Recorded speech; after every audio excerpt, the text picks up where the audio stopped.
Hey guys, welcome to our YouTube channel let us review, जिसमें हम explain करते हैं movies, drama and many more. So without any further ado, let's get started.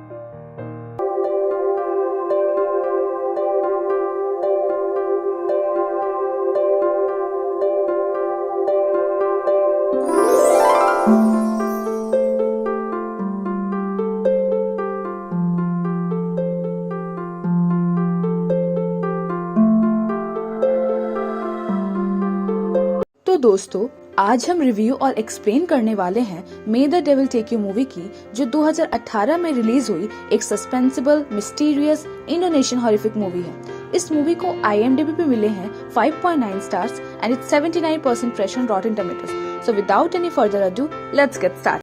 तो movie की starting scene में हम एक बड़े से घर को देखते हैं और यहाँ हम एक लेस्माना नाम के आदमी को देख पाते हैं। लेस्माना के साथ एक और औरत थी जो कि एक प्रीस्टेस अपीयर हो रही थी।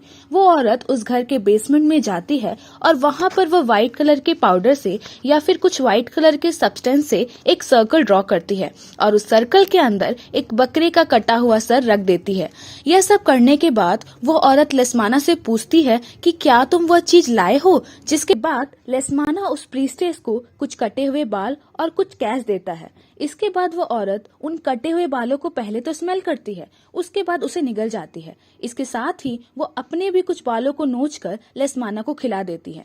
यह सब देखकर ये क्लियरली अपीयर हो रहा था कि यहाँ पर कुछ ब्लैक मैजिक जैसा कुछ चल रहा था। इसके बाद वो औरत लेस्माना के दिए हुए कैश को जला देती है और लेस्माना के हाथ में एक कट भी करती है और लेस्माना के खून को उस सर्कल में गिरा देती है। उसके बाद वो औरत बकरे के सर के साथ हवा में घूमने लगती है, जिसे देखकर लेस्माना उसके सामने नील करता है और कहता है कि I am your servant now. जिसके बाद वहाँ पर कैश की बरसात होने लगती है। लेस्माना उन पैसों को एक बैग में इकट्ठा करने लगता है। इसके बाद वो प्रीस्टेस लेस्माना से कहती है कि वह अब अपने घर जा सकता है, जहाँ पर उसे और भी कैश मिलेगा, लेकिन उसे यह बात याद रखनी होगी कि उसने एक प्रॉमिस किया है। इसके बाद लेस्माना उन पैसों से भरा बैग लेकर वहाँ से चला जाता है। इसके बाद सीन शिफ्ट होता है और हम कुछ न्यूज़पेपर कटिंग्स देखते हैं, जिसमें लिखा रहता है कि लेस्माना अचानक से बहुत ज्यादा अमीर हो गया है। इतना ही नहीं, इन न्यूज़पेपर कटिंग से हमें ये भी पता चलता है कि लेस्माना की प्रीवियस वाइफ ने सुसाइड कर लिया है और लेस्माना ने दूसरी शादी उस टाइम की बहुत ही मशहूर एक्ट्रेस लक्ष्मी सूर्या से कर ली है। इसी के बाद हम एक और आर्टिकल को देखते हैं, जिसमें हमें पता चलता है कि लेस्माना बहुत ही ज्यादा पुअर हो चुका है और उसके पास अब कुछ भी नहीं बचा है। इसके बाद सीन शिफ्ट होता है और हमें एक हॉस्पिटल का सीन दिखाया जाता है, जहाँ लेस्माना लेटा रहता है और उसकी हालत बहुत ही ज्यादा खराब रहती है। लेस्माना के ऑलमोस्ट सारे ऑर्गन्स खराब हो चुके थे और यहाँ उसके फैमिली मेंबर उससे मिलने आए हुए थे। यहाँ पर हम लेस्माना की फैमिली से इंट्रोड्यूस होते हैं, जैसे उसकी वाइफ लक्ष्मी, उसकी बेटी माया और नारा, उसका बेटा रुबीन एंड उसकी गर्लफ्रेंड लिली।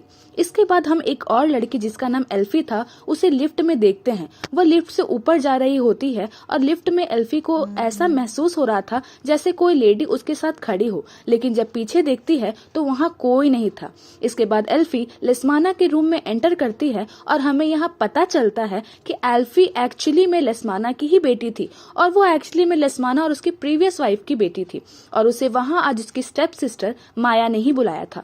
एल्फी लेस्माना से काफी गुस्सा रहती थी, क्योंकि उसे लगता था कि उसकी माँ की मौत का जिम्मेदार कहीं न कहीं उसके पिता है। लेकिन जब उसके पिता अब अपनी लाइफ के लास्ट स्टेजेस में हैं, तो वह उन्हें देखने के लिए आ जाती है। यहाँ हॉस्पिटल के रूम में भी एल्फी के साथ कुछ अजीब होता है। अचानक से लाइट चली जाती है और जब वो लेस्माना से बात करती है तो वह एक वुमेन के घोस्ट को अपनी तरफ आते हुए देखती है।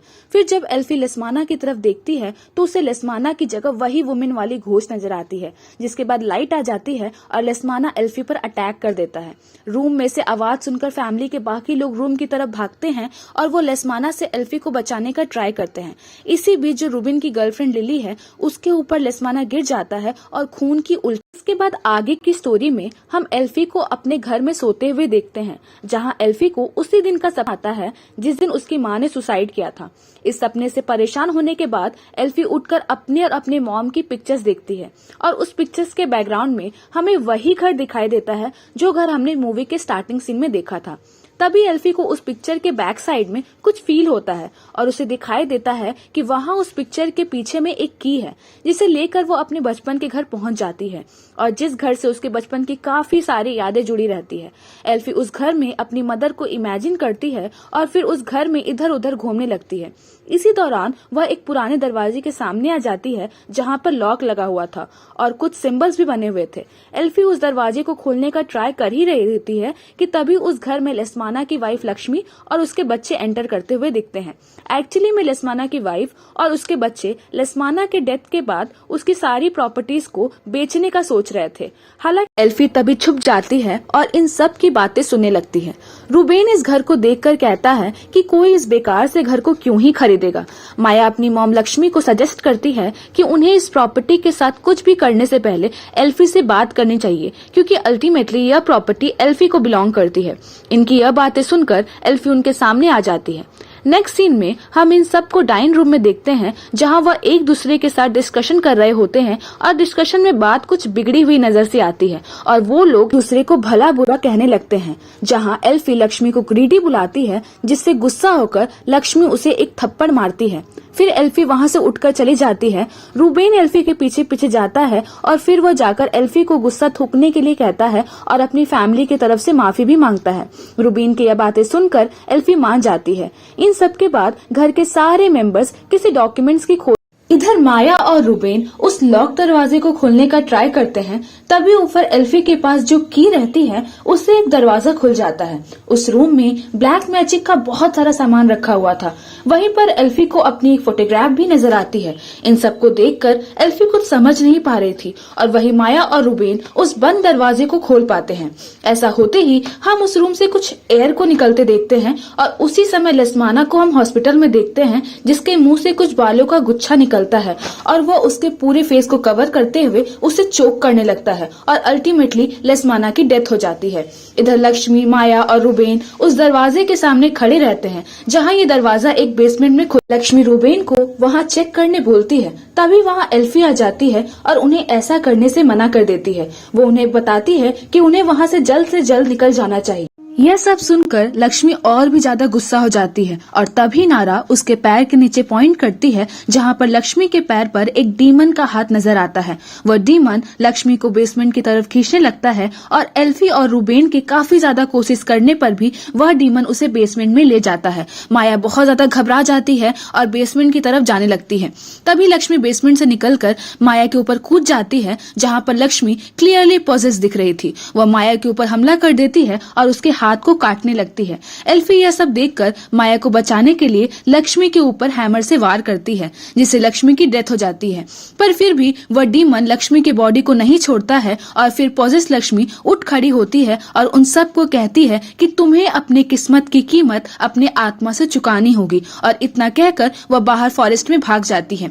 बाहर काफी बारिश भी स्टार्ट हो गई थी और काफी अंधेरा भी हो गया था, इसीलिए एल्फी डिसाइड्स कि वह माया को अपनी कार से ड्राइव करके पास ही किसी गांव में ले जाकर उसे फर्स्ट एड दिलाएगी। साथ में वह यह भी सोचती है कि शायद उन्हें वहां पर कोई हेल्प भी मिल जाए। लेकिन जैसे ही वो अपने कार के पास पहुंचते हैं, उन्हें पता चलता है कि लक्ष्मी ने उसके कार के टायर को पंक्चर कर दिया था ताकि वो लोग वहां से भाग ना पाए। और तभी यह लोग डिसाइड करते हैं कि ये लोग फॉरेस्ट के शॉर्टकट रास्ते से जाएंगे और रास्ते में माया एल्फी को अपनी बचपन की बातें बताने लगती है। इस दौरान माया एल्फी को बताती है कि उसका बचपन काफी ज्यादा ही मुश्किल से बीता, क्योंकि लक्ष्मी उन पर काफी ज्यादा स्ट्रिक्ट थी। उन्हें लक्ष्मी दिखाई देती है रास्ते में जो किसी जंगली जानवर को खा रही होती है। यह देखकर वह दोनों काफी ज्यादा डर जाते हैं और एल्फी तभी दूसरा रास्ता ढूंढने की कोशिश करती है। एल्फी के वहां से जाने के बाद माया एल्फी के बैग को चेक करती है और उसे उसमें एक डायरी मिलती है जिसमें काफी सारे न्यूज़पेपर की कटिंग्स होती है। इसमें लेस्माना की लाइफ की काफी सारी। कहीं एल्फी ही तो यह सब नहीं कर रही है, कहीं उसने ही सारा जाल उन लोगों के लिए तो नहीं बिछाया, क्योंकि आफ्टर ऑल वो उसकी स्टेप सिस्टर थी और वह उन पर नजर भी रखे हुई थी। एल्फी के वापस आने पर माया उसे कन्फ्रंट करती है और उसे इन सब के बारे में पूछती है। एल्फी के लाख समझाने पर भी माया को एल्फी पर विश्वास नहीं होता है और वह एल्फी से दूर भाग जाती है और उससे स्प्लिट हो जाती है। इधर रूबेन अपनी गर्लफ्रेंड लिली को कॉल करता है, पर उसके बाद खत्म होने के पहले ही कॉल कट हो जाता है और अपनी गर्लफ्रेंड लिली को अपना एग्जैक्ट लोकेशन नहीं बता पाता। इधर एल्फी को कुछ समझ नहीं आ रहा था, इसीलिए वो वापस अपने घर जाती है और वहां जाकर रूबेन को सारी बात बताती है। रूबेन यह सब सुनता है तो इवन उसे भी एल्फी पर डाउट होने लगता है कि कहीं सच में एल्फी ने ही तो ये सब नहीं किया है, लेकिन एल्फी के समझाने के बाद रूबेन को उस पर भरोसा हो जाता है।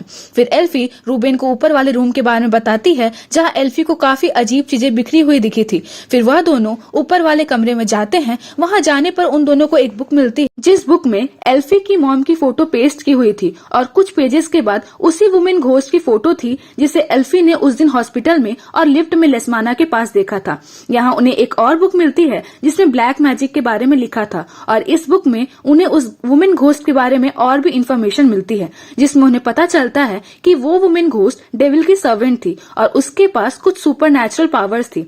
यहाँ रूबेन को समझ नहीं आ रहा था ब्लैक मैजिक और लेस्माना का क्या कनेक्शन है। तभी एल्फी उसे बताती है कि लेस्माना के पास अचानक से काफी सारे पैसे आ गए थे और किसी को नहीं पता था कि इसका सोर्स क्या है, तो डेफिनेटली लेस्माना कोई गलत काम ही कर रहा होगा और मे बी यह ब्लैक मैजिक ही हो। पर ये बात अभी भी क्लियर नहीं हो रही थी कि आखिर वह वुमेन घोस्ट इन लोगों को हॉन्ट क्यों कर रही थी। इधर हम माया को देखते हैं जो कि फॉरेस्ट में गुम हो गई थी। उसे फॉरेस्ट में लक्ष्मी दिखाई देती है और लक्ष्मी उसे आवाज लगाती है। माया लक्ष्मी के पास जाती है, लेकिन उसके जाते ही लक्ष्मी वापस से डीमन में बदल जाती है और इस बार माया लक्ष्मी को जान से मार देती है। इधर नारा आराम से अपने बिस्तर पर सो रही थी कि तभी उसे क्लोजेट से कुछ आवाज आती है। वह उठकर क्लोजेट चेक करती है पर उसे वहाँ कुछ नहीं मिलता और यह सब देखकर वो वापस सोने चल जाती है। फिर उसके बाद उसके बेड बहुत जोर से हिलने लगता है और वह चिल्लाने लगती है। उसकी आवाज सुनकर रूबेन और एल्फी ऊपर नारा के कमरे में आते हैं और वहाँ तभी एल्फी को नारा के बेड के नीचे वही वुमेन घोस्ट दिखाई देती है। एल्फी नारा को बचाने की कोशिश करती है, लेकिन वह वुमेन घोस्ट एल्फी के हाथ को पकड़ लेती। तभी रूबेन उस बेड को खींच लेता है जिससे कि वह वुमेन घोस्ट गायब हो जाती है। ऐसा होते ही एल्फी को एक मेमोरी फ्लैश करती है जिसमें वह उस दिन को याद करती है जिस दिन उसकी मॉम इंतन ने सुसाइड किया था। वह याद करती है कि कैसे उसकी मॉम जब बेड से उठकर जाती है तभी कोई फोर्स उन पर अटैक करती है और वह बालकनी से नीचे गिरने लगती है। तभी छोटी एल्फी अपनी मॉम इंतन को बचाने का ट्राई करती है अपना हाथ आगे बढ़ा, लेकिन जब वह अपना हाथ अपनी मॉम की तरफ बढ़ाती है उसे दिखता है कि उसके मॉम के नीचे वही वुमेन घोस्ट उसके मॉम को नीचे की ओर खींच रहा है। छोटी एल्फी अपनी मॉम को बचा नहीं पाती और उसकी मॉम बालकनी से गिरकर मर जाती है। इधर हम लिली को देखते हैं जो अपने बॉयफ्रेंड को ढूंढने के लिए जंगल तक आ चुकी है और जंगल के बीच में उसकी कार खराब हो जाती है। वह रास्ते में माया को देखती है और माया उसे हेल्प करने के लिए बुलाती है, पर लिली साइड मिरर में देख लेती है कि माया के हाथ के पीछे एक हैमर है और फिर वह उसे हेल्प करने से मना कर देती है। लेकिन माया लिली से कहती है कि अगर तुम्हें मुझ पर विश्वास नहीं है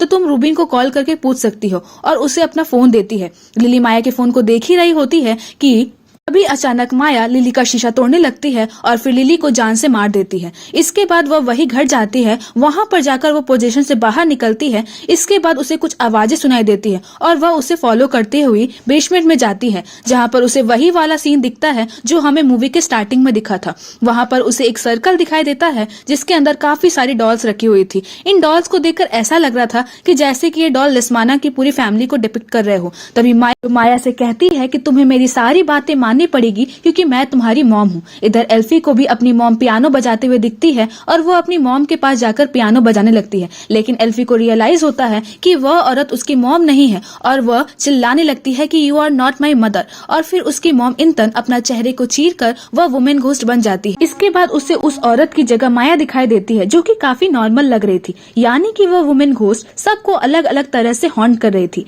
एल्फी रूबेन से कहती है कि अब उन्हें वहां से जल्द निकल जाना चाहिए। इसी पॉइंट पर एल्फी नोटिस करती है कि उसके और नारा के हाथ का कलर रेड होने लग रहा है। इसका मतलब यह था कि अगली बारी उनकी ही है।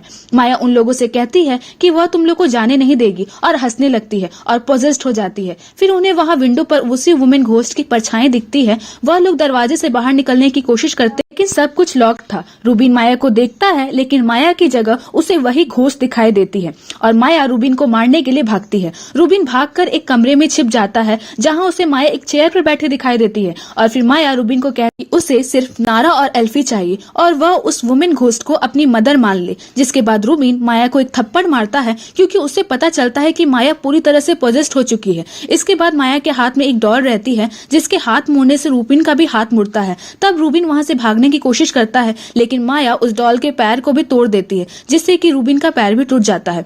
रूबिन एल्फी को वहां से भाग जाने के लिए कहता है और उसके बाद माया तुरंत उस डॉल के मुंडी को उसके धड़ से से अलग कर देती है और ऐसा ठीक रूबिन के साथ होता है और रूबिन की वहीं मौत हो जाती है। इसके बाद माया एल्फी की डॉल को ऊपर नीचे करती है जिससे एल्फी भी हवा में ऊपर नीचे होने लगती है और फिर बेहोश हो जाती है। इसके बाद एल्फी की आंख खुलती है और उसे एक विजन दिखाई देता है जिसमें वह वही वुमेन घोस्ट को इस घर में देखती है और यहाँ पर लेस्माना भी मौजूद रहता है। यहाँ लेस्माना और वह वुमेन घोस्ट रिचुअल परफॉर्म कर रहे होते हैं जहाँ पर लेस्माना उस औरत को एक बालों का गुच्छा देता है और फिर वह औरत बालों को स्मेल करती है और लेस्माना को कहती है कि तुमने कहा था कि तुम कीमत चुकाओगे। एक्चुअली में उस औरत ने लेस्माना से एल्फी के बालों को लाने के लिए कहा था, लेकिन लेस्माना किसी और के बालों को लेकर आ गया था क्योंकि वह अपनी बेटी को नहीं मारना चाहता था। और तभी लेस्माना वहां से एक डैगर को उठाकर उस औरत को मार देता है और मरते मरते वो औरत लेस्माना के बाल नोच कर खा जाती है और कहती है कि मरने के बाद भी वह लेस्माना का पीछा नहीं छोड़ने वाली। लेस्माना उस औरत की लाश को वहीं पर नीचे में दफना देता है और इन सब रीजन की वजह से लेस्माना के फैमिली को वह वुमेन घोस्ट हॉन्ट करती है। तब विजन खत्म होता है। माया वहां पर आती है। माया के हाथ में एक डॉल होती है जो कि एल्फी की होती है। एल्फी की डॉल के सहारे माया एल्फी को काफी टॉर्चर करती है। तभी एल्फी को माया के गले में एक डॉल नजर आती है और उसे समझ आ जाता है कि यह डॉल माया की ही है। उसके बाद एल्फी हंसने लगती है और फिर माया उसके सामने आकर कहती है कि तुम क्यों हंस रही हो। तब एल्फी माया को सनकी बुलाती है और उसके बाद चुपके से उसके गले से डॉल निकालकर उसे आग में फेंक देती है। उस डॉल को आग में फेंकने के साथ ही माया भी जलने लगती है और माया मारी जाती है। उसके बाद एल्फी और नारा उस घर से भागने की कोशिश करते हैं। तभी उनके सामने वह वुमेन घोस्ट आ जाती है। एल्फी समझ जाती है कि वह वुमेन घोस्ट कुछ भी हो जाए उन्हें नहीं छोड़ेगी और तब एल्फी को समझ आता है कि उसे उस वुमेन की बॉडी को ढूंढ के उसके मुंह से लेस्माना के बालों को निकालना होगा। तभी एल्फी उस औरत की बॉडी को ढूंढकर उसके मुंह से बाल निकालने का ट्राई करती है पर उसके मुंह में बाल नहीं होते हैं। तब वह औरत के पेट को फाड़ती है और उसके अंदर उसे बालों का गुच्छा मिलता है। एल्फी जल्दी से उन बालों को निकालकर आग में फेंक देती है जिससे कि वह कर्स टूट जाता है। जाते जाते वह औरत एल्फी को अपने कब्र में ढकेल देती है और एल्फी को कई सारे बाल उसे जकड़ लेते हैं। एल्फी को वहां पर वह डैगर मिलता है जिसे लेस्माना ने उस वुमेन को मारा था। उस डैगर की मदद से उन बालों से अपने आप को छुड़ाने की कोशिश करने लगती है। कब्र में ढेर सारा पानी भर रहा था जिससे कि एल्फी को उसे बाहर निकलने में मुश्किल हो रही थी। एल्फी बेहोश हो रही थी। तभी उसे अपनी मॉम का हाथ ऊपर से आता दिखाई देता है जिसे पकड़कर एल्फी बाहर निकल जाती है। और बाहर निकलने पर उसे पता चलता है कि एक्चुअली वो हाथ उसकी मॉम का नहीं बल्कि नारा का था। जी हाँ दोस्तों, नारा ने एल्फी को बचा लिया था। जिसके बाद एल्फी और नारा उस घर से निकल जाते हैं और मूवी यहीं खत्म हो जाती है।